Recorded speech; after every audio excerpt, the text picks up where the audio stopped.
Dennis Edmonds, Chief Executive of Kazera Global. Dennis, great to have you on. How are you doing today? Very well, thank you, Dan. Good to be here. Excellent. Well, quite a lot to discuss from your operational update this week. Before we get onto the heavy mineral sands side, I just wanted to focus on diamonds, which you've discussed on here with us just recently. First, can you tell us how this side of the business is going as a whole? You've reported record recoveries, growing efficiency, improved commercial terms. So it sounds like it's all moving forward nicely. Yeah, diamonds were always regarded as a little bit of a sideshow, and the big future would lie in the heavy mineral sands. Um, and whilst the future very clearly still lies in heavy mineral sands, the diamonds are much more than a sideshow.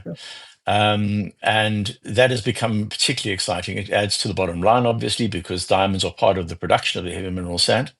And it just means that the profitability that we have been aiming at is definitely lower than what we were anticipating. Okay, cool. I wanted to ask about those revised revenue sharing terms with Alex Core. Are there any more details or background you can tell us about that? Dan, it's difficult because it's commercial terms. Alice Core likes to keep them pretty confidential, um, understandably. What it probably means, though, in general terms for us, is that it probably means a difference of upwards of 25% on our bottom line, which is an enormous increase on the basis that our overheads remain exactly the same, the process remains exactly the same, and now suddenly we're seeing an increase of 25% or more on the bottom line. So it's for us really means an enormous amount in terms of profitability. Yeah, absolutely. That's a meaningful amount, and that sort of plays into my next question, which was you noted in the release that diamonds are now anticipated to become a significant contributor to group revenues. Alongside those heavy mineral sands. My first question was, are you able to give us any indications of revenues you're generating or targeting, or are these numbers not going out for now?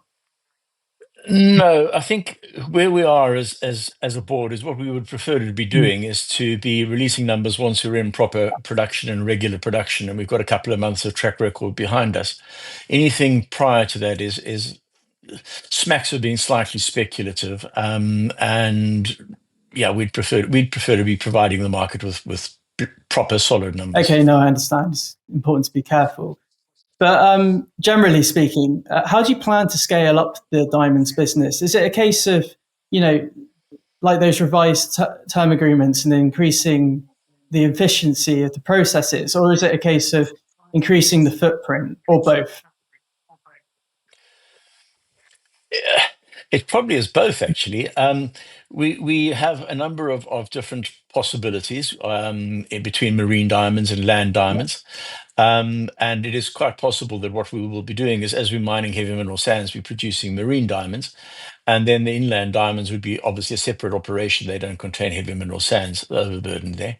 But there are some very, very exciting prospects. So it's quite possible that the heavy mineral sands operation will be producing some diamonds, and then the inland area will be producing its own diamonds, um, which will push up volumes. Part of pushing up volumes means that we need to be able to process those extra volumes. So part of that there would also be that we would be looking at increasing our processing capacity in maize flock to enable us to handle greater volumes and to generate higher returns. Right. But having said that, with the kind of carats per ton that we're hitting at the moment, for doing exactly the same processing and using exactly the same amount of internal resources, we are generating a much higher return. So it's quite an exciting time for us. Cool. So it's about, yeah, developing what you're doing and just keeping those grades or the carrots that you're encountering being high as well. Yeah, I mean, just what we're doing at the moment is exceptionally exciting. As I said in the RNS yesterday, we've hit the biggest single stone that we've hit essentially ever in our operations, and an unusually big stone for that area. Um, but that there is just following on from the news recently of a slightly smaller stone. So there's so much to come, I believe, which is yeah, just genuinely exciting. Definitely momentum building. So moving on to the heavy mineral sands operation at Sanda Bay. So sales remain steady, but you're also currently assessing an opportunity to increase output by up to 3 times, which is obviously very significant. Can you tell us a bit more about that? Yeah, we're exploring different technologies at the moment in terms of how we can best improve volumes at the same time improving quality. What we're able to do is to churn out 15,000 tons, I suppose, a month quite easily of heavy mineral sands.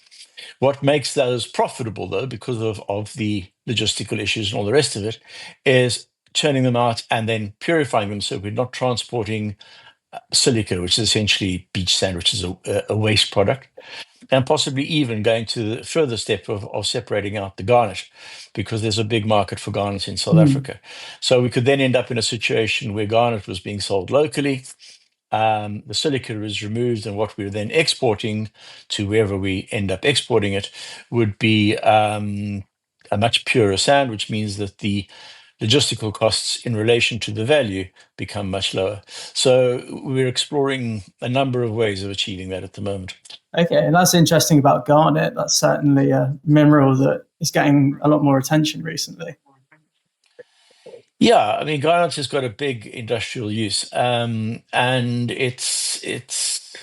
a lot of demand, and some of the indications we've had are because garnet, obviously, like every other mineral, comes in different sizes and different shapes and all the rest of it. But there are a number of discussions we've had recently, which have been very encouraging in terms of people liking, particularly the type of garnet we have. So yeah, that's very exciting on its own. Great, keep an eye out for that. Of course, the other ongoing development is your mining right application for the 2A concession, which you've previously said has the potential to be 34 times bigger than the current project. So in this release, you said you remain confident the application will be granted. Are you continuing to see positive steps forward on the ground there then?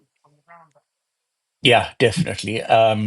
There are a number of things. Firstly, we're not seeing anything negative. The DMRE works on a process like every other mining department in the world.